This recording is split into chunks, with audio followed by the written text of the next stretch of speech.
नमस्कार। जब भी आप कर्ज लेना चाहते हैं, बैंक आपके क्रेडिट स्कोर की जांच करता है।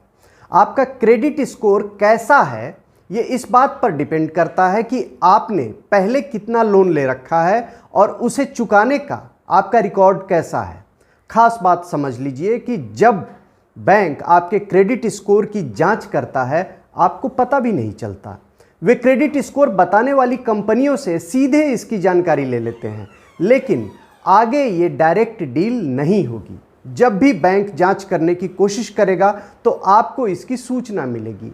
अब हम जानें कि क्रेडिट स्कोर का सिस्टम कैसे काम करता है।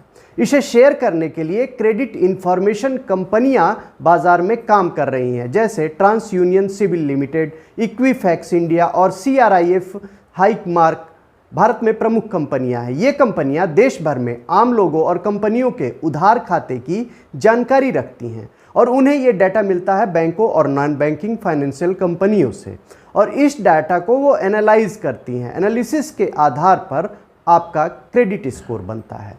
क्रेडिट स्कोर कंपनियां ज़्यादा जिम्मेदारी से काम करें, ग्राहक को उनसे कोई परेशानी ना हो, इसके लिए कुछ नियम बनाए गए हैं और ये नए नियम 6 महीने के भीतर लागू हो जाएंगे। आज इसी के बारे में जानेंगे। मेरा नाम रमेश तिवारी है। पैसा ही पैसा वायरल चैनल पर आपका स्वागत है।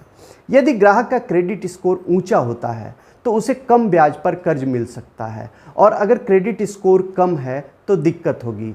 पहले कभी किसी कर्ज पर डिफ़ॉल्ट हुआ हो तो शायद नया कर्ज भी नहीं मिले। आमतौर पर 300 से 850 के बीच स्कोर दिया जाता है और 700 का स्कोर आमतौर पर अच्छा समझा जाता है। हालांकि अकेले क्रेडिट स्कोर के आधार पर फैसला नहीं होता है। कर्ज देने के लिए और भी क्राइटेरिया हैं।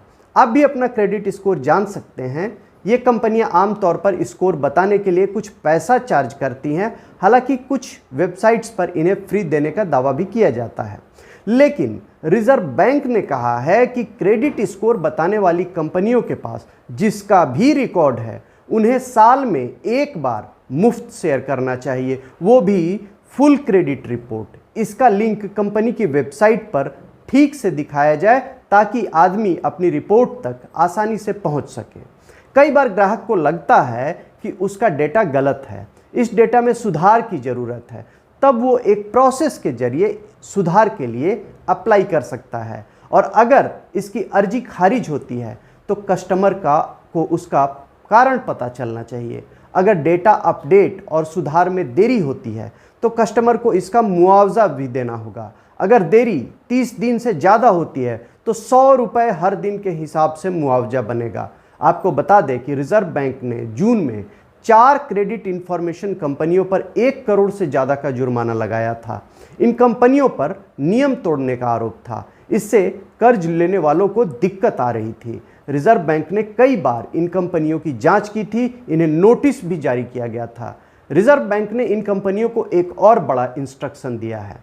इन्हें कहा गया है कि जब भी किसी की क्रेडिट रिपोर्ट बैंकों और नॉन बैंकिंग फाइनेंस कंपनियों तक पहुंचे, ग्राहकों को SMS या ईमेल के जरिए अलर्ट किया जाए।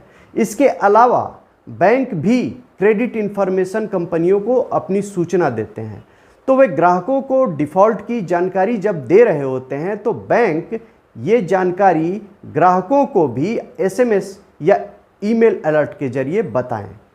इस तरह की ज़रूरी जानकारियों के लिए आप मेरा चैनल लाइक, सब्सक्राइब और शेयर करें। शुक्रिया।